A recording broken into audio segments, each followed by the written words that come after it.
Kani gade kapati CCTV, bat pidang pet yaki kubor baman kasni.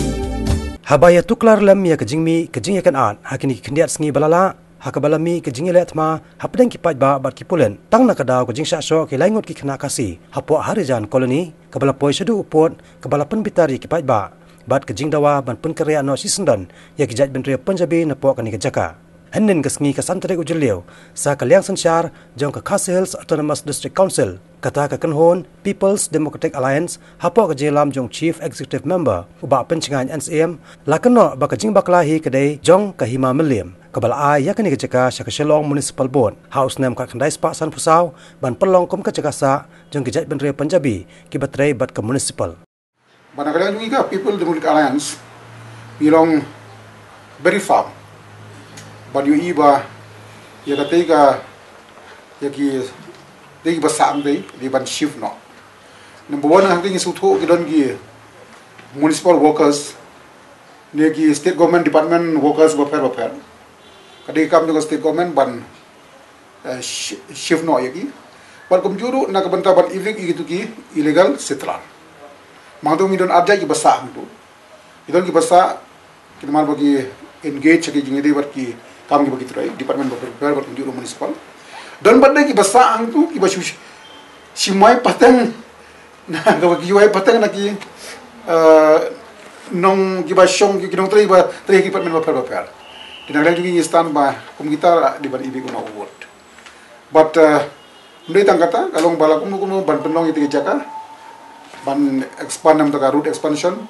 bakum juru dum da ban ngai congestion ringi shani aru ka start juga government Mani sukman nakalang PDA baga government kala constitute dia ka high level committee ka bangan anong we members ina lang jungi la se kum ki MBC ki members juga PDA in sanang la ay ka ban go through all the related paper ki bagi circulate bagi apan ay jimot ka agency pi hangni kat kum ki suthu jungi kalong ba usim u ay pata hakajaka kepala ay agreement municipal Kabamut kajing ay pata rem council ya ka agreement kumno usim ulaban ay pata kajaka pala dep ay agreement haki municipal klem ka consent yung municipal dia katarung inang don kam bani discuss na magani ka kam ngisutu ba kilali si high court pada high court demakla kala ay direction ya ka Himamalim bahkan ailat ban snap yagi jingud jungki ban dispose as per law dia mentang yang mak banong teknik sulong ba ngisulong surprise kandidat markum no usim ka Himamalim un ai pata haga khandeu kepala ai syaka municipal dikata hato kata kapalta ka stannya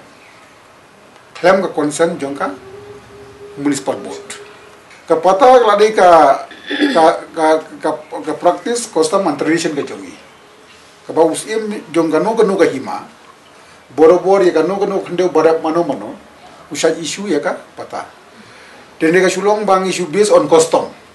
kadi ko mo ngimpadon ka lan an tendre ka custom ko very clear ildangi dia thit badno ru ka bakut ginon kami ya ka pata ada dei na usnong na hima na right na dater dia mentang ngima banong hadu kanu kalong jinwin bre ngai ba ka pata is pata ta magajing kali kalong ba kumno un ailat iya kati ban ai kot khandeu ya kati ke jaka ka ba municipal